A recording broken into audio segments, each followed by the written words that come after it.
नमस्कार, मैं अक्षत कल्याण बिंदास अक्ष से आज रुड़की के सीपीओ इंचार्ज अकरम जी के पास उपस्थित हूँ। मैं आज उनसे ये जानना चाहता हूँ कि कोरोना पैंडेमिक की स्थिति में भी वह कैसे अपना कार्य अपनी जी जान लगा कर रहे हैं। साथ ही जो लोग इस समय भी कोरोना पैंडेमिक को बिल्कुल भी सीरियस नहीं ले रहे हैं, उनको कैसे वो संभाल रहे हैं।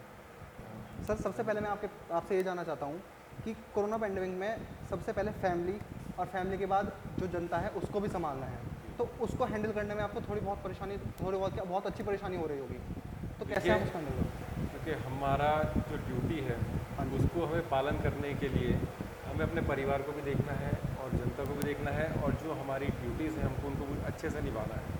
तो जो भी गाइडलाइन गवर्नमेंट ने दी हैं उनको हम लोगों से फॉलो करवा रहे हैं, और जो मास्क नहीं पहन रहे हैं उनके मास्क के चालान किए जा रहे हैं, या जो सोशल डिस्टेंस का पालन नहीं कर रहे हैं या अनावश्यक रूप से जो घूम रहे हैं उनके खिलाफ़ कार्रवाई कर रहे हैं। बाकी अपने और जो लोग जैसे कि जिनको वैक्सीनेशन नहीं हुआ है उनको वैक्सीनेशन के लिए जो मिल रहे हैं, हम लोग बात होती है लोगों से, उनको हम उसके लिए हम प्रोत्साहित करते हैं कि वो लोग वैक्सीनेशन कराएं और ख़ुद भी सुरक्षित रहें और अपने परिवार को भी सुरक्षित रहें। जहाँ तक हमारे परिवार का सवाल है, तो हम लोग अपने परिवार के लिए जब भी ड्यूटी से वापस आते हैं तो हम अपना जो भी हमने यूनिफॉर्म है या जो हमारे शूज़ हैं हम बाहर ही उतार देते हैं उसको। तो जो अच्छे से नहाने के बाद फिर अपने परिवार से ही बातचीत होती है। और दूसरा प्रश्न हमारा आपसे ये है कि लोगों की जागरूकता अब तक ठीक से नहीं बन पाई है, लोग जागरूक ठीक नहीं हो पाए हैं, तो उसमें पुलिस थोड़ा सा क्या वो कर रही है जिसमें कि ऐसा हो सके कि वो जागरूक हो सके, क्योंकि जागरूकता की कमी की वजह से ही कोरोना केस में बहुत अभी मार्च में बहुत तेज़ी से उछाल आया था। ये जानती है कि कोरोना कितना खतरनाक है, वैसे वैसे स्वयं उनमें जागरूकता आ जाती है। यदि किसी के परिवार में या उसका कोई जानने वाला या कोई रिश्तेदार जब इस बीमारी से ग्रसित हो जाता है तो उसको खुद पता चल जाता है ये कितना खतरनाक है, तो लोग मानने लग जाते हैं। बाकी जो लोग नहीं मानते हैं उनको हम लोग बताते हैं कि कितना खतरनाक है। मैं खुद भी कोरोना पॉजिटिव रह चुका हूँ, मेरी फैमिली में भी मेरे बच्चे भी कोरोना पॉजिटिव रह गए हैं, लेकिन हम लोगों ने जैसे भी डॉक्टर ने जो हमें बताया गया, डॉक्टर ने जैसे हमको दवाई दी या हमको जिस तरह से बताया कि हमें किस तरह से किस किस समय क्या क्या करना है, काढ़ा लेना है, दवाई लेनी है, तो उस चीज़ को हमने लिया और हम अभी स्वस्थ हैं, क्योंकि हम लोग को वैक्सीनेशन पहले हो चुका था। तो इसीलिए हम सबसे यही आग्रह करते हैं कि जिसको भी वैक्सीनेशन का स्लॉट मिल जाता है, जिसने रजिस्ट्रेशन करा लिया है, तो बिना किसी संकोच के, बिना किसी सोच के या बिना किसी डर के वो लोग अपना वैक्सीनेशन कराएं और अपने परिवार का भी वैक्सीनेशन कराएं। जैसा सर आपने तरह से वो ब्रह्मास्त्र है इंडियंस के लिए, लेकिन सर आपने देखा होगा कि लोगों में अभी तक वैक्सीन के लिए ना थोड़ी सी ये है कि वैक्सीन लगवाएंगे तो वैक्सीन लगा के ज़्यादा मर रहे हैं। जैसे कि मैं गांव से बिलोंग करता हूं, तो गांव में वाले की सोच ये है कि वैक्सीन लगा के ज़्यादा कोरोना हो रहा है, वो उनकी सोच ये है। तो उसके लिए जो आसपास की हमारी पुलिस है उन्होंने बहुत कोशिश करी है उनको जागरूक करने की, लेकिन लोग अब भी ऐसा है कि वो मानते हैं। कुछ लोग तो विश्वास ही नहीं कर रहे हैं कि कोरोना है भी।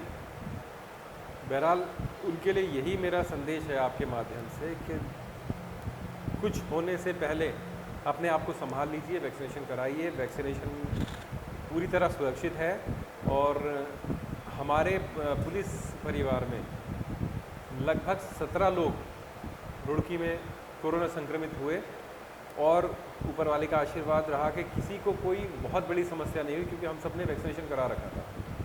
यदि हम वैक्सीनेशन ना कराते, हम लोग को वैक्सीन ना लगे होते, तो शायद कोई किसी के साथ कोई मिसहैपनिंग हो जाती, तो फिर उसके लिए हम उसकी कभी भरपाई नहीं कर पाते। ये भी अकरम सर ने कहा है कि वैक्सीनेशन कराना बहुत ज़रूरी है।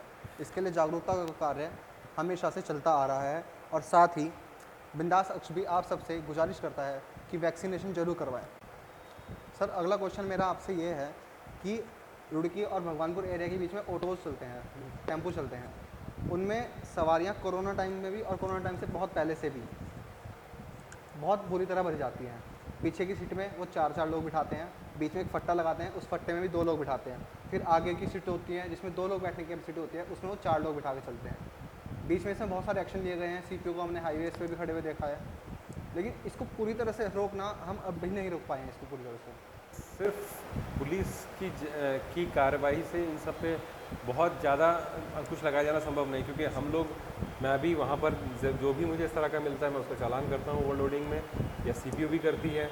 लेकिन जब हम खुद जागरूक नहीं होंगे अपनी सुरक्षा के लिए, हमको पता है कि इसमें इतने लोग नहीं बैठने, लेकिन हम ज़बरदस्ती उसमें बैठ जाएंगे, तो इसका कोई समाधान नहीं। क्योंकि पुलिस को देख करके, जहाँ पर पुलिस चेकिंग होती है वहाँ पर उससे पहले उन्हें पता रहता है और वो सवारियाँ कम हो जाती हैं वहाँ पर पुलिस चेक पोस्ट के आने के बाद। तो इसीलिए खुद को भी जागरूक होना बहुत ज़रूरी है। और इसके लिए तो सबसे अच्छा उपाय ये है, आप traffic I, Uttarakhand traffic I एक ऐप है, उसको डाउनलोड कर लें। और सभी लोगों को मैं बताना चाहूँगा आपके माध्यम से, उस ट्रैफिक आई ऐप को आप डाउनलोड करें प्ले स्टोर से। उसके बाद आप उससे भी आप भी कंप्लेंट कर सकते हैं कि कोई किसी तरह से रैश ड्राइविंग कर रहा है, कोई मोबाइल फ़ोन यूज़ कर रहा है, कोई हेलमेट नहीं लगा रहा है, या कोई ओवरलोडिंग किसी तरह से कर रहा है, तो आप उसका चालान की कंप्लेंट कर सकते हैं उस ऐप के माध्यम से। तो इसमें पुलिस का भी हर जगह होना संभव नहीं है, उसी के लिए ये ऐप है। तो आप लोगों से निवेदन है कि आप लोग ये ऐप डाउनलोड करें। सर, हमारे बिंदास अक्ष के चैनल के माध्यम से आप रुड़की की जनता को अभी क्या संदेश देना चाहते हैं जो उनके लिए बहुत ज़्यादा ज़रूरी है?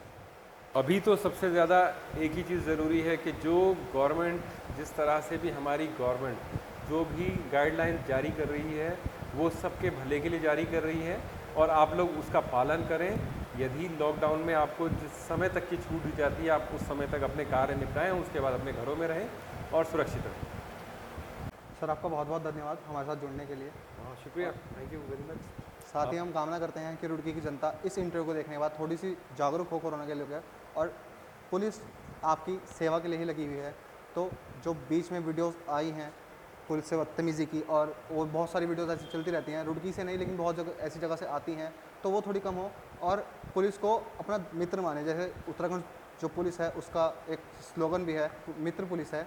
तो इस पे कार्य बहुत दिनों से हो रहा है और आप भी इस बात को लेकर जागरूक रहें। धन्यवाद।